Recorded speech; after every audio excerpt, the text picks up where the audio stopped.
congofrance.com.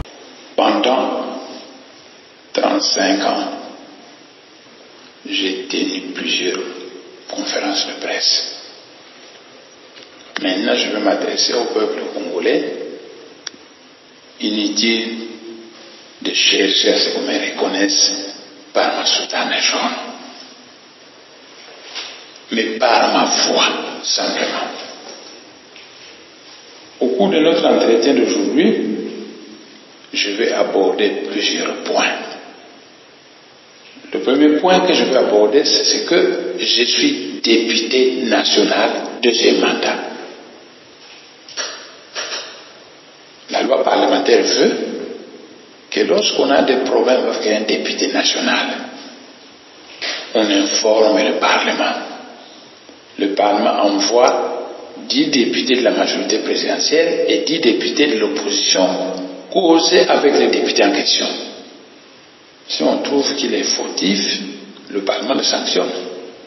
S'il n'est pas fautif, on le fait grâce. Eh bien, moi, je n'ai pas été écouté. Le Parlement était en congé. Je n'ai pas été écouté. Alors que je m'attendais à une délégation parlementaire qui viendrait chez moi pour causer avec moi. C'est le général Kanyama que j'ai vu. Quelque temps après, c'était une guerre atroce. Il faut être moi pour résister.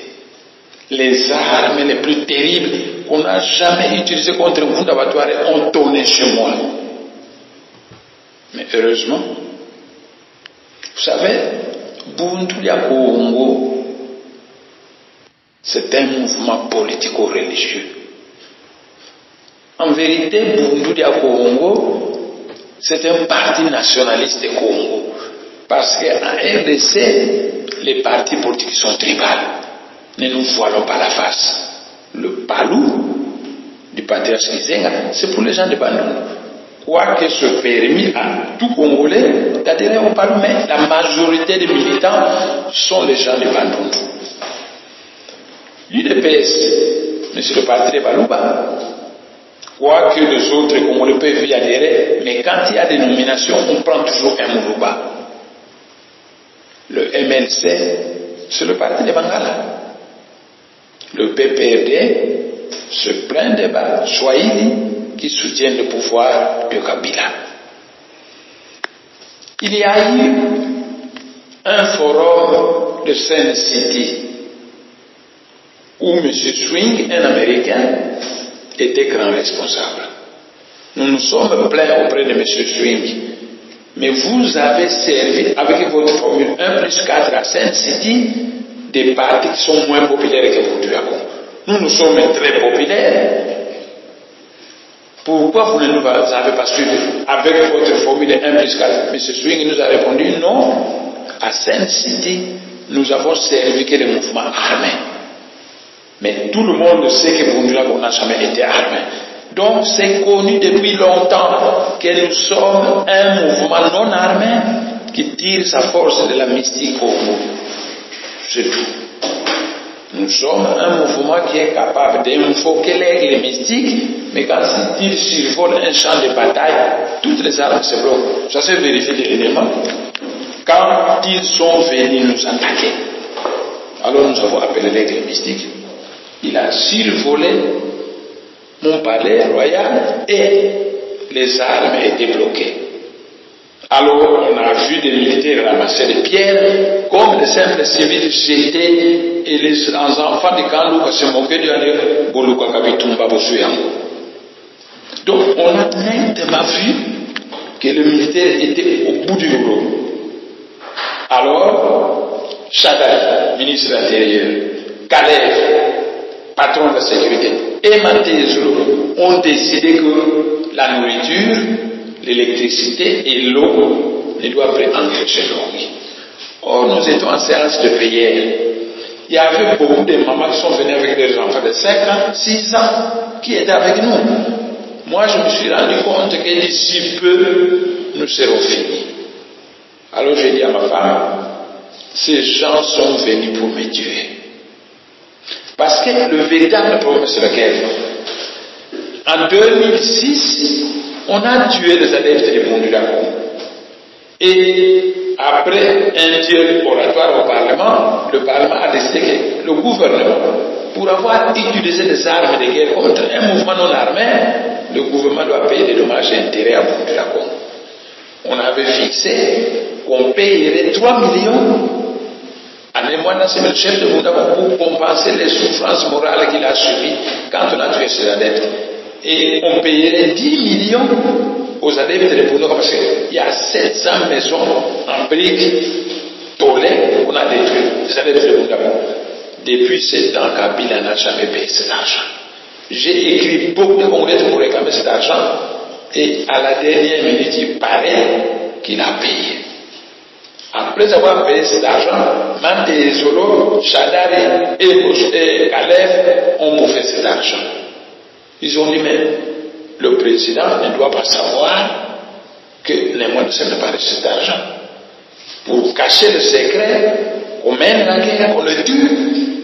Quand il sera mort, on va dire au président, il a reçu l'argent, mais malheureusement il est mort. C'est pourquoi on a amené la guerre sur moi.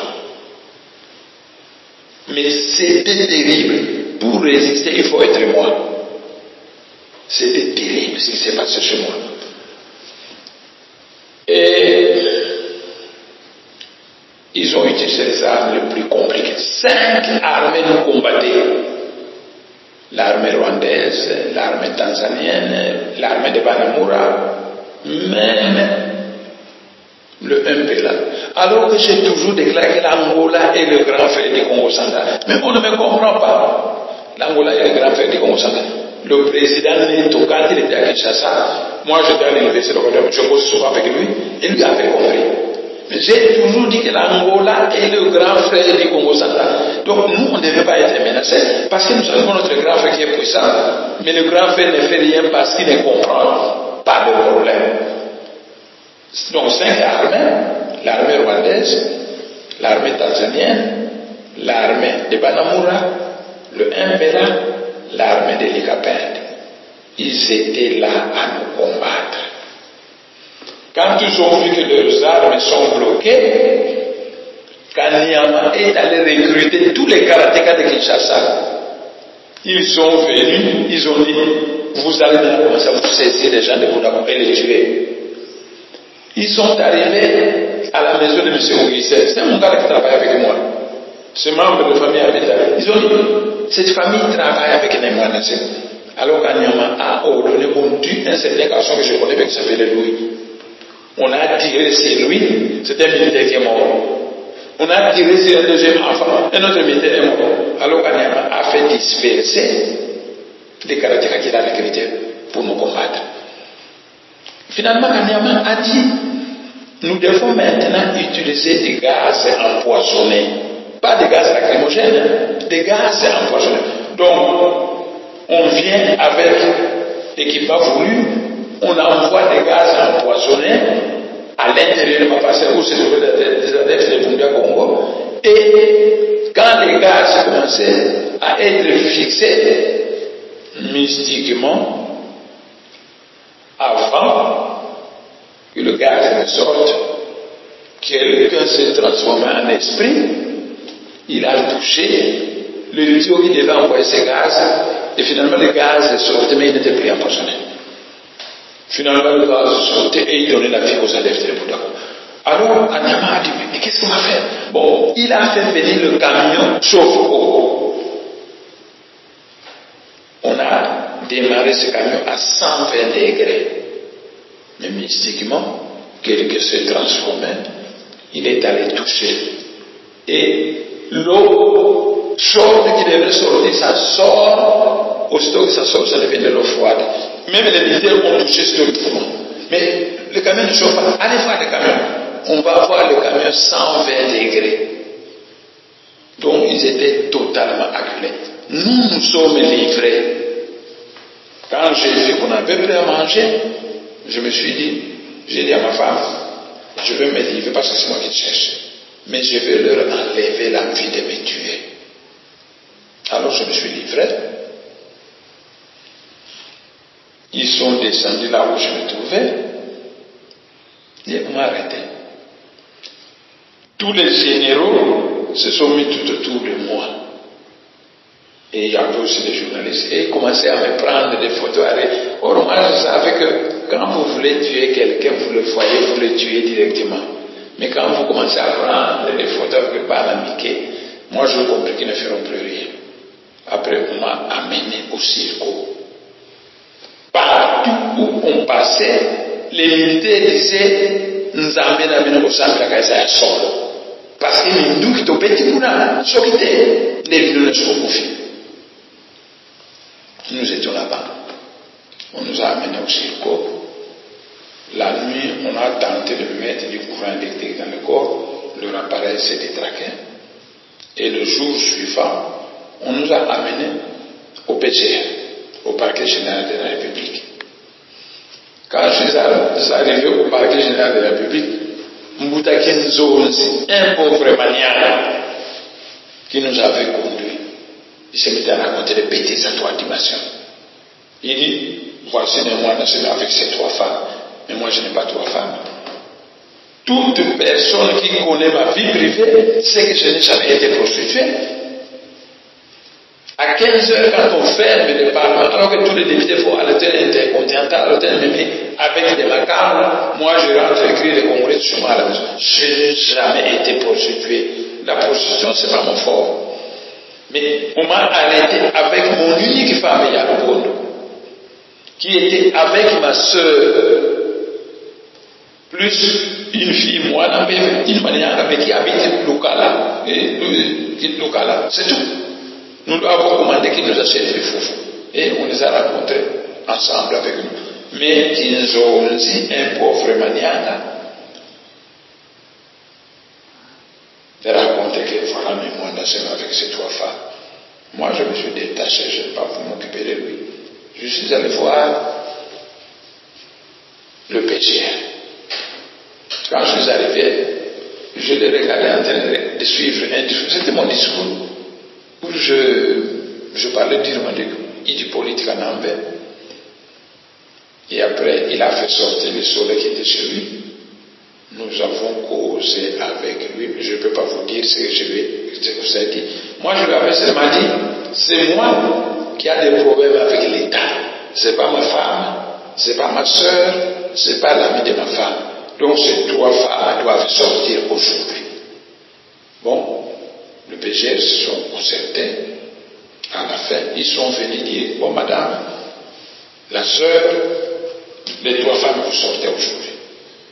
Vous nous laissez l'honorable sœur, nous savons que c'est un député. Mais le Parlement est en congé. D'ici les 15, ils vont rentrer. Alors, nous allons les livrer au Parlement. Quand ils sont partis, ces 3 femmes, vers 15 heures, il y a un jet qui est venu. Honorable Yakofan Dawa. Je suis en train de dire. Ici, il y avait un militaire, à gauche, un militaire, à droite, un militaire derrière, un militaire avec des armes, et devant un militaire. Et nous avons démarré. Mais moi, je suis à Kinshasa depuis le bas âge. Je connais bien Kinshasa. Je regardais. Je me suis dit, tiens, nous sommes à la voie de Zaïre. On avance du Sans Mandalungu, sans Kimbondo. Alors, on continue d'avancer. J'ai regardé le militaire qui était à côté de moi. J'ai dit, mais j'ai vu cette figure à l'université de Lofanium. Ce militaire me dit, oui, effectivement, moi j'ai été à l'université de Lofanium, mais quand nous avons fait la grève, quand on nous a mis l'alarme, je ne suis plus rentré à l'université. Alors, donc c'est bel et bien toi qui dis, oui, j'étais à l'université de Lofanium. Je lui dis, où vous nous amenez?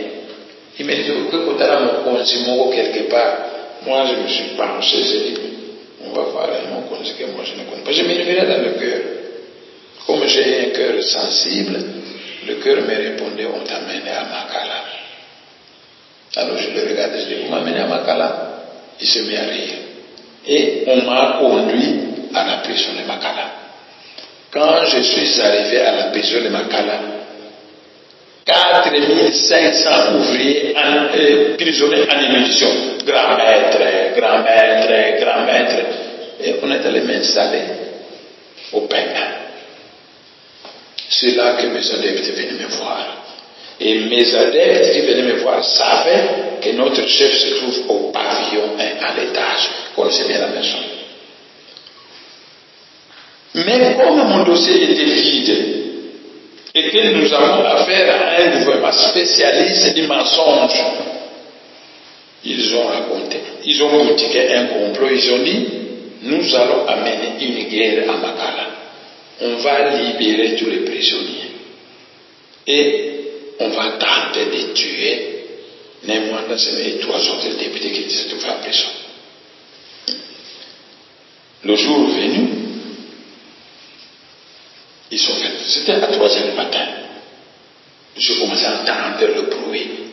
Bokita, Bokita, Bokita. Moi, j'ai dit à Romain, il y en a des tribunaux qui dormaient avec moi, mais je n'ouvrais pas. À un moment donné, quelqu'un a téléphoné, quelqu'un chez lui. Il a téléphoné, je sais que c'est lui, mais il ne lui répond pas. Finalement, des jeunes gens avec des bandes rouges dans la tête, ils étaient 4. Ils sont allés me chercher au rez-de-chaussée, chez Franck Dion. Franck Dion leur a dit, mais ces gens parlent Djilouba. Mais les adeptes de Bouddha parlent Congo. Et les adeptes venaient voir leur chef en haut. Comment ces gens viennent chercher les moines se mettre en bas? Alors les gens de Franck Dion sont mis à se battre avec eux parce qu'ils ont dit, vous ne touchez pas notre chef.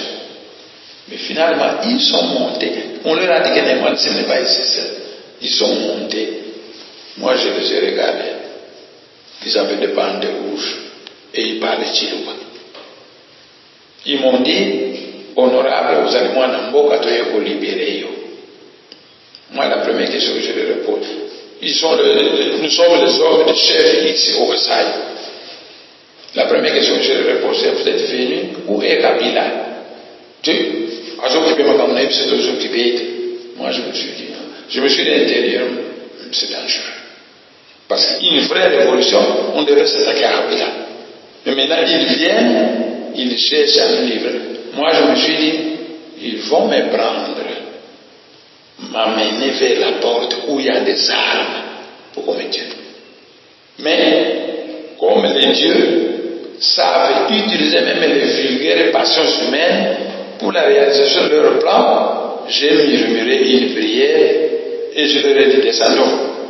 Et nous sommes descendus, nous sommes arrivés à le couloir. Il y avait un flot de prisonniers qui sortaient de tous les pavillons. Alors nous avons avancé jusqu'à près de la porte, et ces jeunes gens n'étaient plus avec moi. Ils ont précédé. Toujours, je les entendais parler de Chilouba. Mais en fait, ils ont dit qu'il vient. Il est comme ça, comme ça, comme ça. Alors, les armes à la porte commençaient à tourner fortement.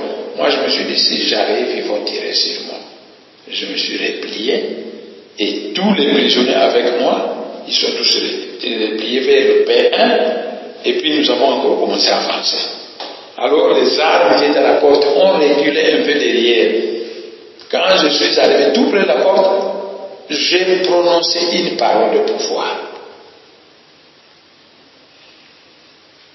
qui devrait me rendre invisible. Vous savez, l'esprit en nous, c'est le sang-forme qui est capable de prendre n'importe quelle forme. Quand Moutaki Mbango était ressuscité de Lubumbashi, quand il est arrivé à Kinshasa, puisque le militaire belge le cherchait, il a changé de figure. C'était le même Kimbango, mais qui a changé de figure. Moi, j'ai changé de figure et d'accoutrement. Finalement, les militaires ne me voyaient plus. Je suis sorti de la prison de Makala. Et en sortant, mais j'ai immédiatement vu la maison de mon grand frère plus loin là-bas qui habite à Selembao. J'ai bifurqué à gauche, à droite, et c'était un bain de foule de la part des gens de Kanouba. Je voyais des mamans qui m'anguissent au Kanouba qui priaient. Mbouta qui m'a remercié, il doit regarder, continuer à regarder jusqu'à la fin. Les gens priaient, et moi j'ai pris une moto, j'ai avancé, et puis je me suis volatilisé jusqu'à ce que les miens sont venus me chercher pour me mettre en lieu sûr. Mais le corps me disait qu'on te cherchait. On a cherché à te tuer chez toi, on n'a pas pu. On a cherché à te tuer en prison, on n'a pas pu. Maintenant, on prétend que les prisonniers ont fui. Si on t'attrape, encore on va te tuer simplement. Mes chers frères, tout le bien que j'ai fait à Kabila, à Hippolyte Kanambe, ça ne compte pas. Mais le dialogue, c'est moi. C'est moi qui ai prôné le dialogue, c'est pas lui. Pourquoi j'ai prôné le dialogue? C'est la majorité présidentielle au pouvoir qui devrait organiser les élections. Il ne les a pas organisées. Ce qui a soulevé la colère de l'opposition. Moi, j'avais compris que l'opposition a raison, mais avec la colère de l'opposition et de la population, les armes vont tourner, le sang va couler. Pour calmer les juges, la majorité présidentielle, taisez-vous, l'opposition, il faut un dialogue. Où vous allez causer avec la majorité présidentielle pour chercher à trouver un consensus, une date consensuelle. J'ai dit, nous glissons tous ensemble, présidence, députés, nous glissons tous ensemble. Et il faut une transition de 3 ans. J'avais dit 3 ans. Tout ce mais j'étais diabolisé à Kinshasa par le peuple. Tout le monde me diabolisait. Les gens me prenaient pour l'homme de Kabila. Bon. Mais en face de la commune de Kalamou, face à face, il y a un bâtiment d'étage. C'est pour mon oncle Kindenga. C'était un homme d'affaires de Mongolois. Il était malade. Il y a question que je l'envoie en traitement en Europe. À l'époque où Kabila donnait $100 000 aux généraux, à Mosengo, au Tshisekedi, moi j'ai dit, voyez les services que je vous ai rendus. Donnez-moi aussi de l'argent que j'envoie à mon oncle en traitement. Non, il n'a rien donné et mon oncle est mort. Mon oncle s'appelle Kindenga, face à face à la commune de Kalamou. Il y a une maison d'étage là-bas, c'est pour lui. Il est mort. Donc, voici la seule conclusion que j'ai trouvée. Le 19 juin, le 19 décembre, le Tshisekedi de Katumbi Moïse voulait chasser Hippolyte Kanambe. C'est moi qui a dit, écoutez, il n'y aura pas de trouble à Kinshasa. J'ai écrit des Congolais avec mon argent, on les a distribués à travers Kinshasa, c'était le calme. C'est encore moi qui l'ai sauvé. Mais, quand on forme le gouvernement de transition, monnaie de singe, on me récompense par une monnaie de singe. Et les psychologues apprennent que quand le cœur est rempli d'amertume, il faut se défouler. Alors moi je me suis défoulé. Je l'ai appelé Hippolyte Kanambe. Tu ne t'appelles pas Kabila. Tu es un Rwandais. Est-ce qu'au Rwanda, un Congolais peut devenir président? L'ayant appelé ainsi, il était devenu très rancunier envers moi. Quand je me livre, on m'arrête, alors que le Parlement qui était à congé est revenu. Le Parlement a demandé que, est-ce qu'on doit le juger? De toute façon, il essaie d'éviter parce que nous n'avons pas trouvé l'infraction à lui. Ils ont dit, comme il indiquait la vérité, osez le juger au Parlement, il va dire beaucoup de vérité. Le gouvernement ne veut pas qu'on me juge.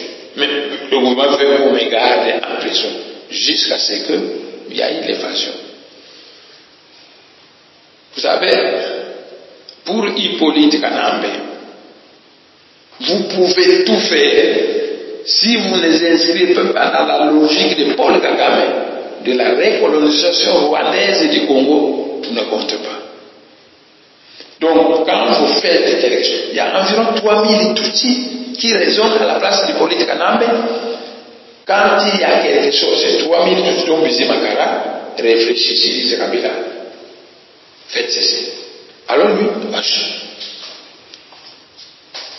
Aussi longtemps que vous pouvez lui faire du bien, mais si vous n'allez pas dans le sens de la recolonisation rwandaise du Congo, ça ne compte pas.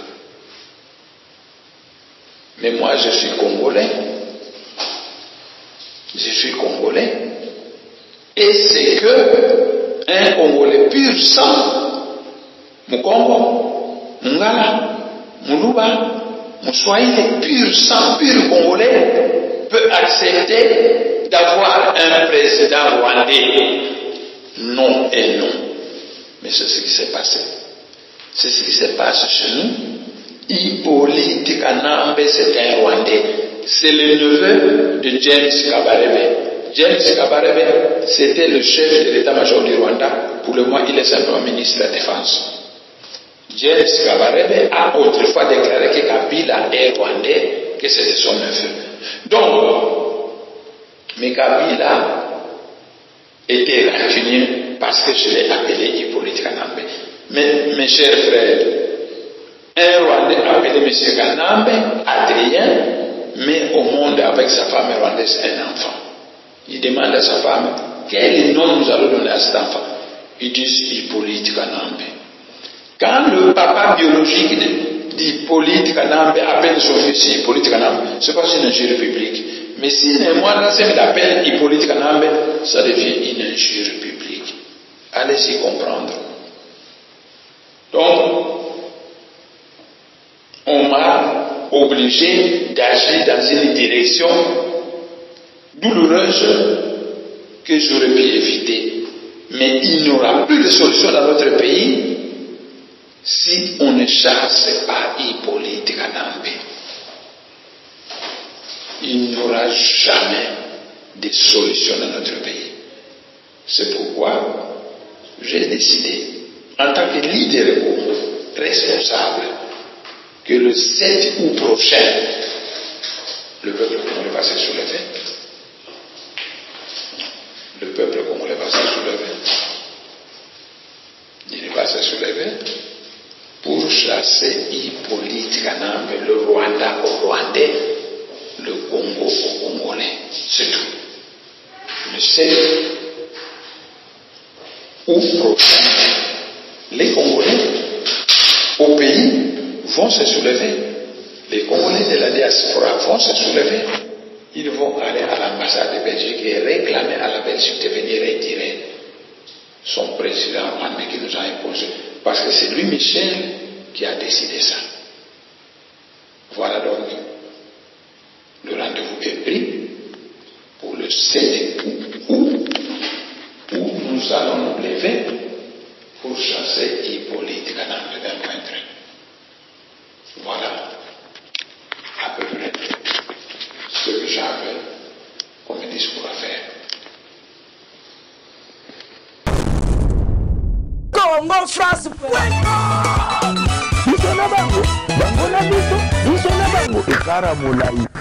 France.com, site ya solo masolo ya danger, masolo ya kitoko. CongoFrance.com.